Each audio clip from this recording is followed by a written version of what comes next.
الحمد لله رب العالمين والعاقبة للمتقين نبينا محمد وعلى آله وصحبه أجمعين ومن تبعهم بإحسان إلى يوم الدين أما بعد.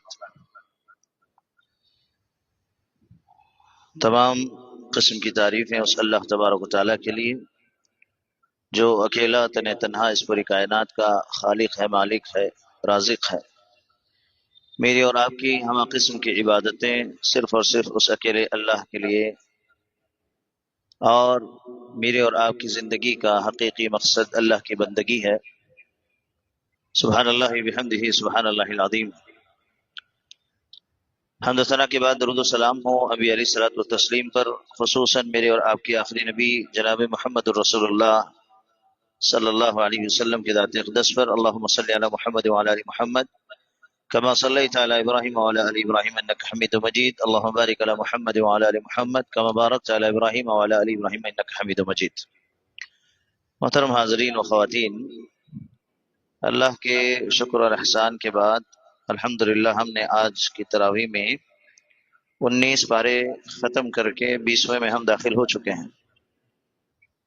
صحیح ہے نا؟ نہیں، پھر میں صحیح بھی بولا تو ذرا ڈاؤٹ میں رہتے ہیں آپ. چلیے، اللہ خیر کرے، اللہ قبول فرمائے ہماری نمازوں کو، عبادتوں کو. دیکھیں، کل کے نماز میں ہم لوگوں نے سورۃ الفرقان کمپلیٹ کی تھی، لیکن میں نے اس کی تفسیر نہیں بیان کی. وہاں سے ہم شروع کرتے ہیں. اس سورت کے سلسلے میں یہ بات آئی کہ سورۃ الفرقان جو ہے، یہ اللہ تبارک و تعالیٰ نے اس کو فرقان جو نام دیا، یہ کہ حق اور باطل، توحید اور شرک اور عدل و ظلم کے درمیان یہ فرق کرنے والی صورت فرقان اسے کہا گیا. اس میں اسی پر بات کی گئی ہے، کیا حق ہے، کیا باطل ہے، کیا صحیح ہے، کیا غلط ہے، توحید اور شرک. اسی پر جو ہے کافی لمبی اس میں گفتگو ہے.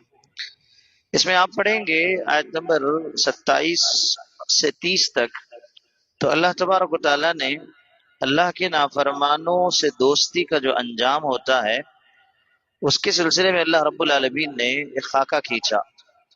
اللہ رب العالمین نے کہا وَيَوْمَ يَعُودُ الظَّالِمُ عَلَى يَدَيْهِ يَقُولُ يَا لَيْتَنِي اتَّخَذْتُ مَعَ الرَّسُولِ سَبِيلًا يَا وَيْلَتَى لَيْتَنِي لَمْ أَتَّخِذْ فُلَانًا خَلِيلًا لَقَدْ أَضَلَّنِي عَنِ الذِّكْرِ بَعْدَ إِذْ جَاءَنِي وَكَانَ الشَّيْطَانُ لِلْإِنسَانِ خَذُولًا. اللہ تبارک و تعالیٰ نے کہا کہ اس دن ظالم شخص اپنے ہاتھوں کو چبا چبا کر کہے گا، ہائے کاش کہ میں نے رسول کی راہ اختیار کی ہوتی، ہائے افسوس کاش کہ میں نے فلاں کو دوست نہ بنایا ہوا ہوتا، اس نے تو مجھے اس کے بعد گمراہ کر دیا کہ نصیحت میرے پاس آ پہنچی تھی، اور شیطان تو انسان کو دغا دینے والا ہے. پھر اس کے بعد ایک اللہ کے نبی صلی اللہ علیہ وسلم کا استغاثہ ذکر کیا گیا. کہا وقال الرسول یا ربی ان قوم اتخذوا هذا القرآن مہجورا. اور رسول کہے گا، یعنی اللہ کے نبی صلی اللہ علیہ وسلم کل روز قیامت اللہ سے کہیں گے کہ اے میرے پروردگار، بے شک میری امت نے اس قرآن کو چھوڑ رکھا تھا. یہاں اس آیت کریمہ میں جو سب سے پہلی بات بتائی گئی وہ یہ کہ اللہ کے رسول صلی اللہ علیہ وسلم کے طریقے کو چھوڑ کر کے ظالم اور نافرمان ایسے دوستوں کی دوستی میں اس نے حق کو اگر ٹھکرا دیا ہے، تو پھر کہا کہ کل روز قیامت ایسا بندہ اپنے ہاتھوں کو چباتے ہوئے افسوس کرے گا کہ کاش کہ دنیا میں میں ایسے دوست نہ بنایا ہوتا، رسول کے طریقے کا پابند ہو گیا ہوتا، تو میرے لیے آج یہ نوبت نہ آتی. اور یہ افسوس کرے گا اپنی ان دوستیوں پر جو دوستیاں اسے لڑو بھی، عقیدے کے اعتبار سے، اخلاق کے اعتبار سے، سنت کے اعتبار سے اس کو تباہ و برباد کر دی. جیسے کہ آپ اس سے پہلے بھی سن چکے ہیں کہ ابو طالب کے پاس اللہ کے نبی صلی اللہ علیہ وسلم بیٹھ کر کے کلمے کی تلقین کر رہے تھے، لیکن اس کے ساتھ جو اس کے دوست ابو جہل، رمیہ جو ہے بیٹھے ہوئے تھے، تو انہوں نے کیا کیا؟ یہی کہا نا کہ جو ہے کیا ابو عبد المطلب کے دین کو چھوڑ دو گے؟ تو پھر انہوں نے وہ دین نہیں چھوڑا اور آخرت تباہ و برباد ہو گئی. تو گویا کہ اچھے دوست بنانے کی کافی اہمیت آئی ہے، اور برے دوست سے دور رہنے کی بھی کافی جو ہے تعلیمات شریعت اسلامیہ نے ہمیں دی. وہ مثال ہمیشہ دی جاتی ہے عطر فروش سے، اور لوہا کا جو لوہے دار لوہا بٹی جو چلاتا ہے، اس سے حدیث میں مثال دی گئی. کہا کہ جو ہے اچھا دوست عطر فروش کی طرح ہے، اور برا دوست لوہے کی بھٹی میں جو ہے کام کرنے والی کی طرح ہے۔ اب اس کی کئی ایک جو ہے تفسیریں کی گئی۔ ایک تو یہ کہ آپ عطر فروش کے ساتھ، جو عطر بیچنے والا ہے، خوشبو جو ہے بیچنے والا ہے، اس کے ساتھ آپ دوستی کریں گے تو اتنا تو کم از کم ہوگا کہ اس کے ساتھ اٹھنے بیٹھنے سے آپ کے جسم سے خوشبو آنے لگے گی، یا پھر وہ دوستی میں آپ کو کوئی عطر لگا دے گا، خوشبو جو ہے آپ کو دے دے گا اور اس خوشبو سے آپ مہک اٹھیں گے۔ یہ اچھے دوست کی مثال ہے کہ اچھے دوستوں کے ساتھ آپ رہیں گے تو اچھی دوستی میں رہنا اٹھنا بیٹھنا ہی آپ کے اچھے ہونے کی علامت بن جائے گی۔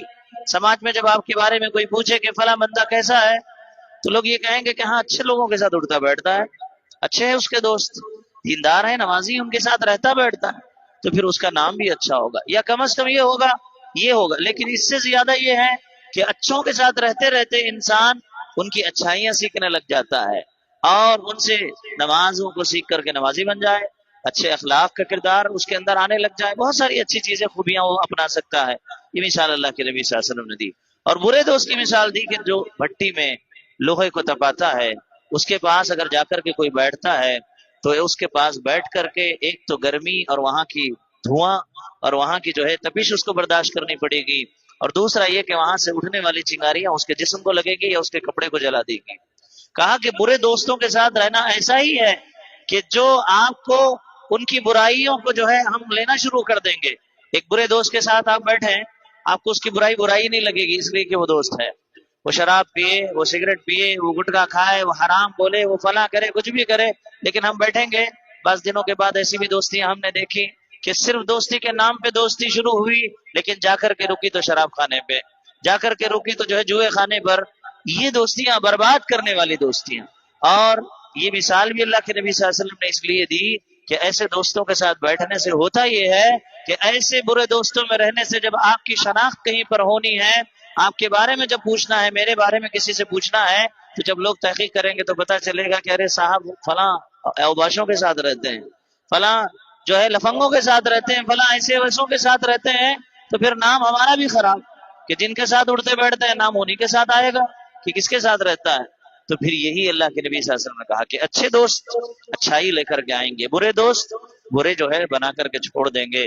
تو یہاں پر انہی اچھے دوستوں اور جو ہے برے دوستوں کی شناخت کے طور پر اللہ رب العالمین نے کہا کہ تم جو ہے آج برے دوستوں کے ساتھ رہو گے تو کل روز قیامت کفی افسوس مل کر کے یہ کہو گے کہ کاش کہ میں نبی کا طریقہ اپنا لیا ہوتا، ان برے دوستوں سے دوستی نہ کیا ہوتا، کیونکہ حق کے آنے کے بعد بھی انہوں نے جو ہے مجھے برائی پر رکھا، حق کو قبول کرنے نہیں دیا۔ آج بھی کئی ایسے لوگ ہیں جو حق اس لیے قبول نہیں کرتے کہ ہماری دوستی خراب ہو جائے گی، ہماری دوستی خراب ہو جائے گی۔ نہیں محترم بھائیوں، پھر ایسی دوستیاں کوئی کام کی نہیں، نہ دنیا کی نہ آخرت کی۔ سب سے بڑا خسارہ آخرت کا ہے، دنیا بن بھی جائے کوئی مسئلہ نہیں، لیکن آخرت تباہ و برباد ہو جائے گی۔ اللہ کے نبی سے اللہ رب العالمین یہی کہہ رہا ہے کہ لقد اضلنی عن الذکر بعد اذ جاءنی وکان الشیطان للانسان خذولا، اس نے تو مجھے اس کے بعد گمراہ کر دیا کہ نصیحت میرے پاس آ پہنچی تھی، اور شیطان تو انسان کو دغا دینے والا ہے، دوستی کے نام پر جو ہے دھوکہ دے دے گا، دوستی کے نام پر جو ہے آخرت کو تباہ کر دے گا۔ اور اس کے بعد اللہ اور اس کے رسول کا طریقہ چھوڑ دینا، قرآن سے اعراض کرنا۔ کہا کہ اللہ کے نبی صلی اللہ علیہ وسلم نے قرآن کی ایک ایسی واحد آیت ہے جس میں اللہ کے نبی صلی اللہ علیہ وسلم نے اپنے رب کو یا رب کہہ کر کے پکارا۔ یہ واحد آیت ہے، ایک لوتی آیت ہے قرآن کی کہ جس میں اللہ کے نبی صلی اللہ علیہ وسلم نے کہا وقال الرسول یا ربی، اے میرے رب، ان قوم اتخذوا هذا القرآن مہجورا، کہ میرے پروردگار بے شک میری امت نے اس قرآن کو چھوڑ دیا۔ اللہ اکبر۔ تو یہاں پر یہ کہا کہ اللہ کے نبی صلی اللہ علیہ وسلم کو قرآن سے جو رشتہ توڑ دیتا ہے اس سے نفرت اور تکلیف اللہ کے نبی صلی اللہ علیہ وسلم کو ہوتی ہے۔ کہا کہ قرآن کا چھوڑنا نبی کے لیے کتنا تکلیف کا معاملہ ہے، یہ دنیا کی عظیم شکایت ہے، اور شکایت کرنے والا اپنے رب سے کون ہے؟ جس پر قرآن اترا ہے، جس پر قرآن اترا ہے وہ اللہ کے نبی صلی اللہ علیہ وسلم ہے۔ جو شکایت کر رہے ہیں، کس کی شکایت کر رہے ہیں؟ جو اس قرآن سے منہ موڑا ہوا ہے۔ اور کس سے شکایت کی جا رہی ہے؟ اس رب سے جو منزل القرآن ہے، جو قرآن کا اتارنے والا ہے۔ تو بتائیے کتنی بڑی بات ہے۔ آج ہمارا تعلق اگر قرآن سے نہیں ہے تو پھر یہ اللہ کے نبی کی شکایت پھر میرے اور آپ کے کھاتے میں بھی آئے گی کہ ہمارا تعلق قرآن سے نہیں ہے۔ ہمارا رشتہ قرآن سے نہیں ہے، اسی لیے بارہا کہا جاتا ہے کہ قرآن سے جڑ جائیے، قرآن کو سیکھیے، قرآن کو پڑھیے، قرآن کو سمجھیے۔ اللہ کے نبی کل روز قیامت اپنی شکایت دائر کریں گے ان لوگوں کے لیے جو قرآن سے دور ہیں، جو قرآن کا مذاق اڑاتے ہیں، قرآن کی تعلیمات سے جو ہے دور بھاگتے ہیں، قرآن کو اہمیت نہیں دیتے ہیں، اپنی زندگی کا لائحہ عمل نہیں سمجھتے ہیں، ان کے لیے اللہ کے نبی صلی اللہ علیہ وسلم کی یہاں پر شکایت درج کی گئی۔ اس کے بعد اللہ تبارک و تعالیٰ نے اسی صورت کے اخیر میں عباد الرحمن جو اللہ تبارک و تعالیٰ کے بندے ہیں ان کی کچھ صفات کا اللہ رب العالمین نے تذکرہ فرمایا۔ بارہا ہم نمازوں میں بھی جو ہے ان آیتوں کو سنتے ہیں، وعباد الرحمن الذین یمشون علی الارض ہونا واذا خاطبهم الجاهلون قالوا سلاما والذین یبیتون لربهم سجدا وقیاما والذین یقولون ربنا اصرف عنا عذاب جہنم ان عذابها كان غراما انها ساءت مستقرا ومقاما۔ تفصیل سے پورا آخر کا یہ پورا رکوع جو ہے اسی کے سلسلے میں ہے۔ عباد الرحمن کون ہیں؟ جو اللہ کے بندے ہیں، جو اللہ کے بندے ہیں ان کی صفات اللہ نے بتائی۔ اللہ کے بندے کون ہیں؟ اللہ کے بندے وہ ہیں جو سچے دل سے اللہ رب العالمین کی جو ہے کہا کہ اللہ رب العالمین نے جن جن چیزوں کا حکم دیا اس کو کرتے ہیں۔ کیا ہے؟ سب سے پہلے عاجزی سے چلتے ہیں، ان کی چلن میں کوئی غرور اور گھمنڈ نہیں ہوتا، وہ عاجزی سے زمین پر چلتے ہیں۔ دوسرا، جاہلوں سے اعراض کر دیتے ہیں۔ جاہل کون ہے؟ جاہل وہ نہیں ہے جو انجانے میں آ کر کے آپ کے ساتھ کوئی جہالت کرے، یہاں جاہل وہ مراد ہے جس کو حق اور دلیل پہنچنے کے بعد بد اخلاقی کرے، جو بد اخلاقی سے آپ کے ساتھ پیش آئے، کہا کہ ایسے لوگوں سے اعراض کر دیجیے۔ جو آپ کی نماز پر کوئی اعتراض کرے، جو آپ کی داڑھی پر کوئی اعتراض کرے، جو آپ کے لباس پر کوئی اعتراض کرے، آپ کے عقیدے پر کوئی مذاق کرے، بد اخلاقی کرے، آپ کے ساتھ بد اخلاقی کرے، کہا کہ قالوا سلاما، ایسے لوگوں سے سلام کرو، ہٹ جاؤ، ان سے الجھنے کی ضرورت نہیں ہے۔ یہ عباد الرحمن ہے۔ اور پھر آگے اللہ رب العالمین نے کہا راتوں کو عبادت کرتے ہیں، یبیتون لربہم سجدا وقیاما، جو سجدے میں قیام میں رہ کر کے جو ہے اللہ رب العالمین کے راتوں میں عبادت کرتے ہیں، جہنم کے عذاب سے پناہ مانگتے رہتے ہیں، خرچ کرنے میں اعتدال کرتے ہیں کہ جو ہے جہاں دینا ہے وہاں اللہ کے راستے میں خوب خرچ کرتے ہیں، اور اپنے ذاتی جو مسائل ہیں اس پر اعتدال کے ساتھ نہ اسراف کرتے ہیں، نہ کنجوسی کرتے ہیں۔ ایسے ہی اللہ رب العالمین کے بندے ہیں، نہ فضول خرچی کرتے ہیں، نہ بخیلی کرتے ہیں۔ اور ایک چیز اللہ رب العالمین نے کہا کہ وہ اللہ کے بندے ایسے ہیں جو اللہ کے ساتھ شرک نہیں کرتے۔ عباد الرحمن کون ہے؟ جو اللہ کے ساتھ شرک نہیں کرتے، شرک سے اجتناب کرتے ہیں، ناحق قتل سے بچتے ہیں، زنا اور بدکاری سے پرہیز کرتے ہیں، جھوٹی گواہی سے احتراز کرتے ہیں، بری مجلسوں سے دور رہتے ہیں، اور کہا کہ کتاب اللہ سے متاثر ہونا ان کی صفت ہے، اور نیک بیوی بچوں کے لیے دعا کرتے ہیں۔ یہ عباد الرحمن ہے۔ ربنا هب لنا من ازواجنا، اسی میں ہے یہ دعا، ربنا هب لنا من ازواجنا وذرياتنا قرة اعین واجعلنا للمتقین اماما۔ یہ ہے عباد الرحمن جو اپنے بیوی بچوں کے جو ہے نیکی کے لیے دعا کرتے ہیں۔ یہاں ایک نقطہ بیان کیا گیا، دعا کے اندر بیوی کو پہلے لگایا، اولاد کو بعد میں لایا گیا۔ ربنا هب لنا من ازواجنا، بعد میں ہے ذریاتنا۔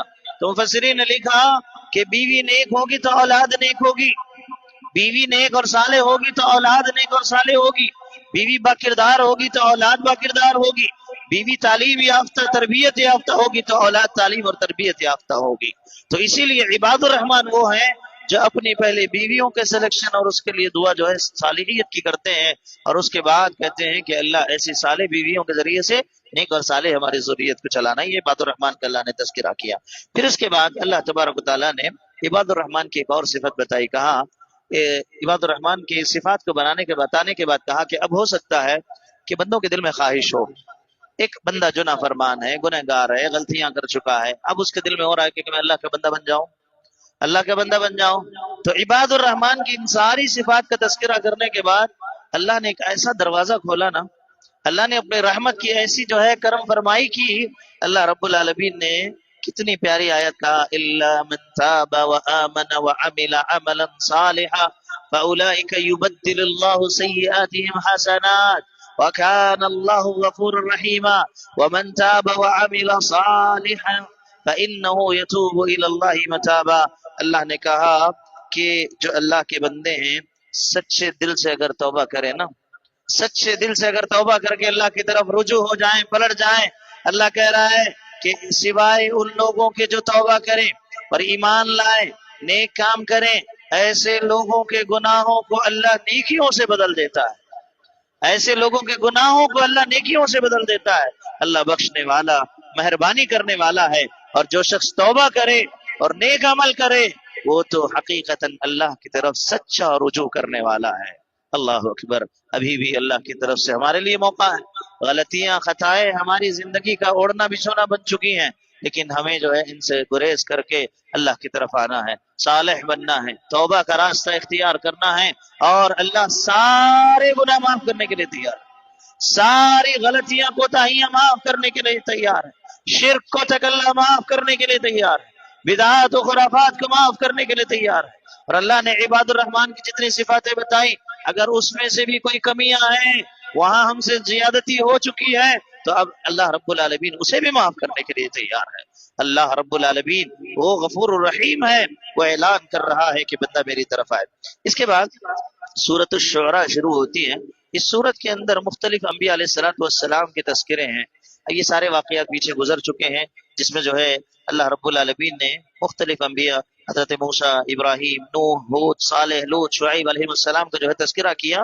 اور یہاں پر اس کا تذکرہ کرنے کا مقصد یہ ہے کہ اللہ کے نبی صلی اللہ علیہ وسلم کو جب مشرکین کی طرف سے جو اعتراضات آ رہے تھے، سوالات آ رہے تھے، مختلف جو ہے ہتھ کنڈے اپنائے جا رہے تھے، تو ایسے وقت میں اللہ کے نبی صلی اللہ علیہ وسلم کو تسلی دیتے ہوئے اللہ نے ان سارے انبیاء کے تذکرے کر کے بات بتائی کہ دیکھو آپ دل برداشتہ کرنے کی ضرورت نہیں، چھوٹا دل مت کیجیے. آپ اس سے پہلے جتنے انبیاء آئے سب کے ساتھ یہی ہوا. حق کی دعوت جب انہوں نے دی تو ان کو ستایا گیا، پریشان کیا گیا، ان کو جو ہے تکلیفیں دی گئی، ان کی بات کا انکار کیا گیا، اعتراضات کیے گئے. لیکن انہوں نے جس طریقے سے جو ہے حق کو اپنایا اور حق کے لیے جو ہے کوشش اور محنت کرتے رہے، اللہ کے نبی صلی اللہ علیہ وسلم کو ویسے ہی یہاں پر جو ہے یہ تعلیم دی گئی کہ یہ انبیاء کے جو واقعات ہیں یہ آپ ہی کے بھائی ہیں جو اس میدان سے گزر چکے ہیں، اس جو ہے مشن سے گزر چکے ہیں. آپ کو بھی حوصلہ رکھنا ہے اور جو ہے کام کرنا ہے، ان کی باتوں کو چھوڑ دینا ہے. جو ستانے والے، تکلیف دینے والے یہ سارے لوگ ہیں، ان کے باتوں کو چھوڑ دیں. اللہ آپ کے ساتھ ہے، اللہ رب العالمین نے آپ کو جو ذمہ داری ہے آپ اس ذمہ داری کو نبھاتے رہیں. اس کے بعد ایک سورت شروع ہوتی ہے، سورۃ النمل. سورۃ النمل میں کافی جو ہے ماشاءاللہ ایسا پیغام توحید کا اللہ رب العالمین نے حضرت سلیمان علیہ السلام کی زندگی اور ان کی بادشاہت سے جو ہے اللہ نے پیش کیا. اللہ رب العالمین نے ایک واحد ایسے نبی گزرے جن کو اللہ نے ایسی مثالی بادشاہت دی کہ اس کے بعد کسی کو بادشاہت نہیں دی، جو جنوں پر بھی حکومت کرتے، پرندوں پر بھی حکومت کرتے، انسانوں پر بھی حکومت کرتے، ہواؤں کو تک ان کے لیے مسخر کر دیا گیا تھا کہ حکم دیتے چلنے کا تو چلتی، رکنے کا تو رک جاتی ہوائیں. اتنی بڑی عظیم بادشاہت اللہ رب العالمین نے حضرت سلیمان علیہ السلام کو عطا کی. اب حضرت سلیمان علیہ السلام کے سلسلے میں یہاں پر ایک بات آئی، کہا کہ جو ہے حضرت سلیمان علیہ السلام جب ایک مرتبہ یہ ہوا کہ اپنی حکمرانی کا جب وہ جائزہ لے رہے تھے، سارے لوگوں کو جمع کر رہے تھے، تو اس وقت ان کا جو لشکر جمع ہوا تو سب کی حاضری لے رہے تھے. انسان کتنے ہیں، جنات کتنے ہیں، کھڑے ہو کر کے حاضری لے رہے تھے. اس وقت انہوں نے دیکھا کہ ان کے درمیان ایک پرندہ جس کا نام ہے ہدہد غائب ہے، وہ غائب ہے.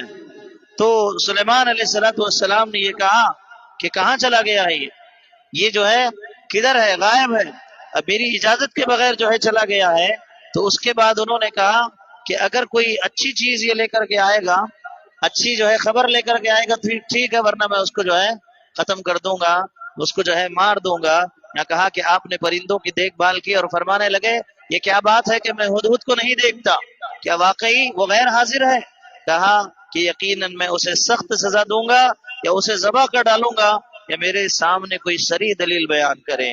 اللہ اکبر. پھر اس کے بعد جو ہے ہدہد کا تذکرہ ہے کہ ہدہد جو ہے واپس آتا ہے، آ کر کے وہ جو ہے خبر لاتا ہے، کہتا ہے فَمَكَثَ غَيْرَ بَعِيدٍ فَقَالَ أَحَطْتُ بِمَا لَمْ تُحِطْ بِهِ وَجِئْتُكَ مِنْ سَبَإٍ بِنَبَإٍ يَقِينٍ. وہ کہتا ہے کہ کچھ زیادہ دیر نہ گزری تھی کہ آ کر اس نے کہا میں ایک ایسی چیز کی خبر لایا ہوں کہ تمہیں بھی اس کی خبر نہیں ہے. پرندے کو تک معلوم ہے کہ انبیاء عالم الغیب نہیں ہے، ایک پرندے کو بھی معلوم ہے کہ انبیاء عالم الغیب نہیں ہیں. اتنی بڑی بادشاہت، کس پہ حکومت، آپ کی حکمرانی، ہوائیں مسخر کر دی اللہ نے، جنوں پر حکومت دے دی، پرندوں پر حکومت دے دی، انسانوں پر حکومت دے دی. اور ہدہد غائب ہے، نبی کو نہیں پتا کہ کہاں گیا ہوا ہے. جب واپس آیا تو آ کر کے کہہ رہا ہے کہ میں ایسی خبر لے کر کے آیا ہوں آپ کو بھی نہیں معلوم ہے اس کے بارے میں. سمجھ میں آ رہی ہے بات؟ سمجھ میں آ رہی ہے. ایک پرندے کو بھی پتا ہے کہ انبیاء کو اللہ رب العالمین نے غیب کا علم نہیں دیا ہے. پھر آگے کہتا ہے انی وجدت امرأۃ تملکہم اوتیت من کل شیء ولها عرش عظیم. کہا میں نے دیکھا کہ ان کی بادشاہت ایک عورت کر رہی ہے. ایک میں نے قافلہ ایک جگہ میں گیا تھا جو دیکھا کہ ان کی بادشاہت ایک عورت کر رہی ہے جسے ہر قسم کی چیز سے کچھ نہ کچھ دیا گیا ہے اور اس کا تخت بھی بڑا عظیم ہے، عظمت والا ہے. یہاں ایک نقطہ بیان کیا گیا. وہ نقطہ یہ بیان کیا گیا کہ پرندے کو بھی پتا ہے اللہ رب العالمین عرش پر ہے. اس کے عرش کو دیکھ کر کے اس نے اللہ کے عرش کی عظمت بیان کی. کہا کہ جو ہے اس کا عرش ہے لیکن جو ہے اس کے دل میں جو خیال آیا وہ یہ کہ اللہ کا عرش تو اس سے بھی بڑا عظیم ہے. اب دیکھیں پرندے کا بھی جو یہ عقیدہ ہے نا وہ یہ ہے کہ اللہ ہر جگہ ہے. نہیں، اللہ عرش پر مستوی ہے. اللہ کا علم ہر جگہ ہے. اللہ کا علم ہر جگہ ہے. پھر اس کے بعد ایک اور معاملہ ہے. کہا کہ میں نے اسے اور اس کی قوم کو یہ دیکھا کہ وہ اللہ کو چھوڑ کر سورج کا سجدہ کر رہے ہیں. توحید پرست تھا وہ پرندہ. وہ پرندہ توحید پرست تھا، موحد تھا. اس کو تعجب ہوا اس بات پر کہ جو ہے لوگ اللہ کی بندگی چھوڑ کر کے سورج کی پرستش کر رہے ہیں. اللہ اکبر. اس نے کہا کہ شیطان نے ان کے کام انہیں بھلے کر کے دکھا دیے ہیں اور صحیح راہ سے انہیں روک دیا ہے، بس وہ ہدایت پر نہیں آتے. اس کے بعد کہا کہ اسی اللہ کے لیے سجدہ کریں جو آسمان اور زمینوں کی پوشیدہ چیزوں کے باہر نکالتا ہے اور جو کچھ تم چھپاتے ہو اور ظاہر کرتے ہو وہ سب کچھ جانتا ہے. اللہ وہ ہے جس کے سوا کوئی معبود برحق نہیں، وہی عظمت والے عرش کا مالک ہے. یہ بھائی کون کہہ رہا ہے یہ جملہ؟ ہدہد کہہ رہا ہے. ہدہد کہہ رہا ہے. کیا کہہ رہا ہے؟ اللہ يسجدوا للہ الذی یخرج الخبأ فی السماوات والارض ویعلم ما تخفون وما تعلنون. یہ آیت ہے نا سورہ نمل کی آیت نمبر 22 سے شروع ہوتی ہیں. یہاں سے پورا واقعہ شروع ہوتا ہے. کیا کہہ رہا ہے دیکھیں اور ایک بار میں ریپیٹ کر رہا ہوں. دیکھیں کتنا توحید پرست ہے. کہہ رہا ہے کہ اسی اللہ کے لیے سجدہ کرے،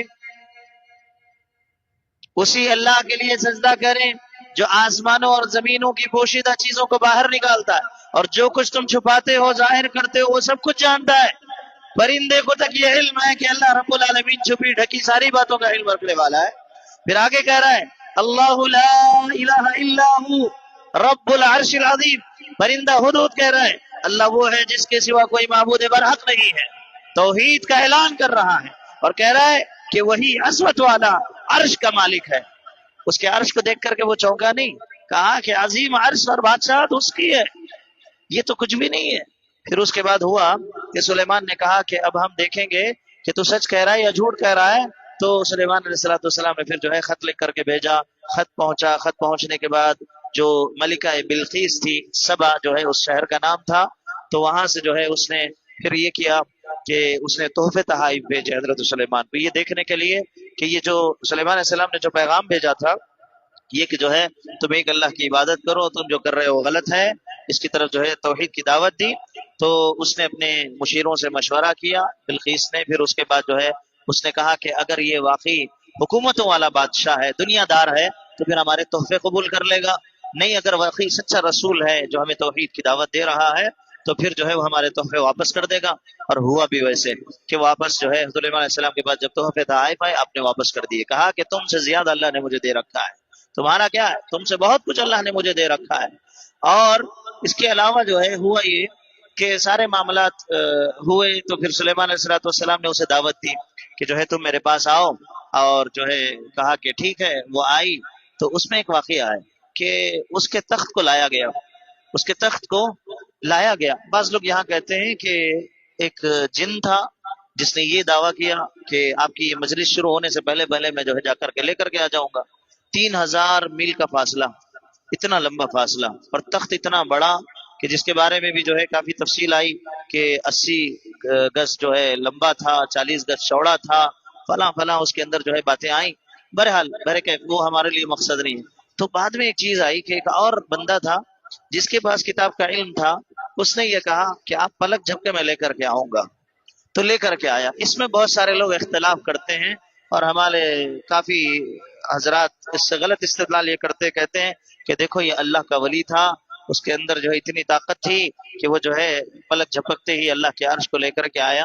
ایک بات یاد رکھیں، یہاں پر اللہ رب العالمین نے اس آدمی کی خصوصیت تو بتائی، لیکن اس پر تفصیلی کوئی گفتگو اللہ نے نہیں کی۔ تو ان معاملات میں جہاں اللہ ہی نے کچھ گفتگو نہیں کی ہے تو پھر ہمیں اس میں عقل دوڑانے کی، زیادہ گہرائی میں جانے کی کوئی ضرورت نہیں ہے۔ وہ جو بھی تھا اس وقت اللہ نے جو ایک نشانی دکھانی تھی اللہ نے دکھا دی، یہ معاملہ ہو گیا۔ اب اس کے بعد جب وہ آئی حضرت سلیمان کے پاس تو ان کے تخت کو تھوڑا سا رد و بدل کر کے اس کو رکھا گیا، تو اس نے جیسے ہی دیکھا کہا کہ ایسا تو میرا بھی تخت ہے، تو تھوڑی دیر کے لیے چونک گئی۔ تو کہا وہ عظمت بتانا مقصد تھا کہ اللہ نے کس طرح کی بادشاہت آپ کو دے رکھی ہے۔ پھر اس کے بعد اس کے لیے جو محل تیار کیا گیا جس میں حضرت سلیمان تھے، جب وہاں اندر داخل ہوئی تو ایسا فرش تھا جو 3D ڈیزائن آج کے زمانے میں آ رہے ہیں۔ اس نے جب دیکھا فرش پہ کہ اسے لگا کہ یہاں پانی ہے، تو اس نے اپنے جو ہے کپڑے اوپر اٹھا لیے چلنے کے لیے کہ پانی سے میرے کپڑے بھیگ جائیں گے، لیکن دیکھا کہ وہ تو فرش ہے۔ اللہ نے آج کی جو ٹیکنالوجی، آج دنیا ہم تعجب کر رہے ہیں ان چیزوں پہ، وہ سلیمان علیہ السلام کے زمانے میں اللہ نے دے رکھی تھی۔ تو بعد میں چل کر کے وہ ساری چیزوں کو، ان بادشاہت کو، سب کو دیکھ کر کے اسلام قبول کی۔ بعض لوگوں نے یہاں پر اکتفا کیا کہ اتنا ہی تذکرہ آیا ہے قرآن میں، اسی پر ہم بات کریں گے۔ لیکن کچھ لوگوں نے کہا، تفسیری روایتیں ہیں کہ بعد میں چل کر کے جب وہ اسلام لائی تو سلیمان علیہ السلام کی اس سے شادی ہوئی، فلاں ہوئی۔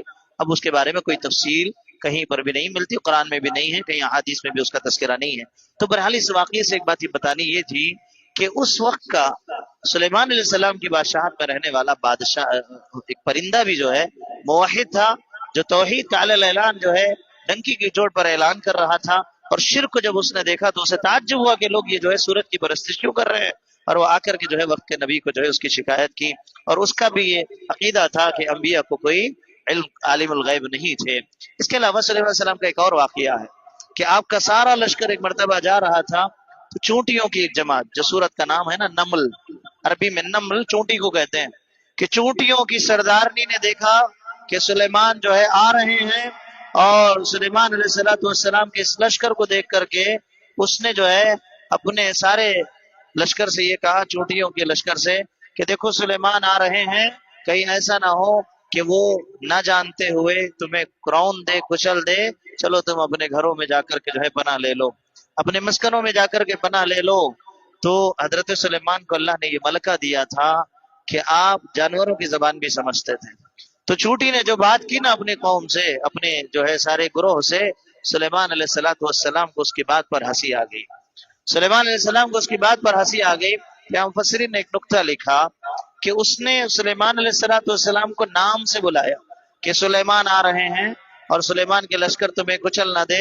تو کہا کہ آدمی کتنے بھی بڑے مقام و مرتبے پر چلے جائے، لیکن اسے ٹائٹل سے مقصد نہیں ہونا چاہیے، اسے ٹائٹل سے مقصد نہیں ہونا چاہیے کہ وہاں جانے کے وجہ سے حاجی صاحب ہی بولیں، ورنہ نہیں بولے تو لوگ ناراض ہو جاتے ہیں۔